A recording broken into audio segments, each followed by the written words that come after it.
Hello everyone, आज हम discuss करने जा रहे हैं इंग्लिश लैंग्वेज 2। ठीक है, लैंग्वेज 2 जिसने मतलब लैंग्वेज 2 में इंग्लिश ली है उसके लिए।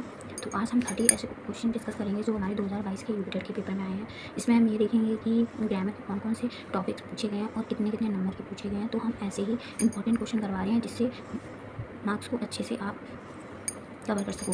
ठीक है, तो सबसे पहले क्वेश्चन है, what kind of adjective are use in the sentence. तो सबसे पहले आपने देखा होगा कि एडजेक्टिव से ही क्वेश्चन पूछा गया है। तो हमें क्या करना पड़ेगा, ग्रामर के एडजेक्टिव टॉपिक भी कंप्लीट करना पड़ेगा ऐसे क्वेश्चन को टैकल करने के लिए। ठीक है, तो सबसे पहले हम देखते हैं। तो इसमें मैं थोड़ा बहुत कॉन्सेप्ट भी क्लियर करूँगी एडजेक्टिव का कि किसे कहते हैं। ठीक है, हिंदी में विशेषण कहते हैं, जैसे विशेषता बताते हैं। तो वो वर्ड्स जो हमारी नाउन वर्ब की क्या बताते हैं, विशेषता बताते हैं, वो वर्ड क्या बताते हैं, एडजेक्टिव होते हैं। जैसे a living ass is better than a dead lion.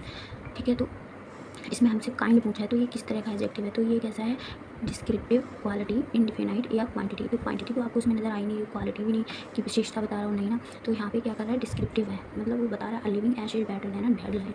ठीक है, नेक्स्ट क्वेश्चन है हमारा, which of the following has been misspelled. तो इसमें पूछा है कि मिस स्पेल्ड मतलब कौन सी स्पेलिंग गलत है। तो हमारा मिस स्पेल यानी कि मिस स्पेल के भी क्वेश्चन पूछा गया है, तो इसकी भी प्रैक्टिस करना है। ठीक है, तो डिलीशियस गलत लिखा है, एंट्रेंस नहीं, डिलीशियस सही है, एंट्रेंस एम्बिगुअस भी ठीक है, गवर्नेंस, तो गवर्नेंस की स्पेलिंग क्या है, यहाँ पे मिस स्पेल गलत लिखी हुई है, NANC होगा governance. Pick out the correct synonyms of the word.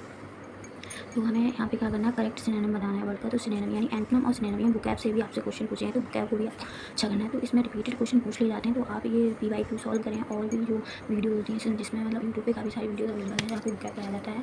ठीक है, तो वोकैब या बुक हो आपकी लूसेंट की या पैरामाउंट की, उससे भी आप प्रैक्टिस कर सकते हैं। ज़्यादा से ज़्यादा वोकैब अगर लर्न करोगे तभी ये क्वेश्चन आप सॉल्व कर पाओगे। रिपेंट मेक थिन, तो अटेनमेंट का स्पेलिंग कुछ है, रिपेंट मेक थिन या डिवाइड या फोर्स।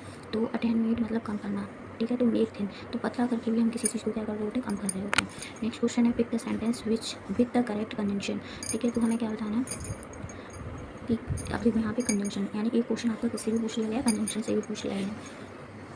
तो कंजंक्शन कौन से वर्ड होते हैं जो हमारे सेंटेंस को क्या जोड़ने का, कनेक्टर का काम करते हैं, तो उन्हें कंजंक्शन कहते हैं। तो यहाँ पे देखो, no sooner had been reach the station but the train left. एक मतलब ये फिक्स है कि नो सूनर के साथ देन का यूज़ होता है, किसका यूज़ होता है, देन का। तो जिसमें देन नहीं है वो ऐसे ही रॉन्ग हो जाएगा। तो और भी देखते हैं, इसमें भी नहीं है, एंड लगा हुआ है, इसमें बट लगा हुआ है। तो नो सूनर के साथ बट भी नहीं आता, एंड भी नहीं आता, वैन भी नहीं आता, देन आता है। तो आप इसके पेयर से भी आप समझ सकते हैं। ठीक है, नो सूनर के साथ क्या आता है, देन। तो राइट ऑप्शन जो आपका होगा वो फोर्थ होगा। Next, pick out the suitable antonyms. देखो मैंने कहा था ना, सिनोनिम्स यानी पर्यायवाची और विलोम शब्द, इस तरह के क्वेश्चन भी पूछे जाएंगे। तो जुडिशियस, जुडिशियस का क्या होगा, इम्प्रूडेंट, केयरफुल, सिली या सजेस्ट, ये क्या है, सजेशियस। ठीक है, 125 का आंसर बताइए। तो इसका राइट ऑप्शन जो क्या हो जाएगा, इम्प्रूडेंट हो जाएगा। ठीक है, नेक्स्ट हमारा question, the meaning of idiom to put out. अब ईडियम, इसमें ईडियम से पूछे जाएंगे। तो पुट आउट का मीनिंग क्या होगा, to postpone, to go out, to extinguish, to wait.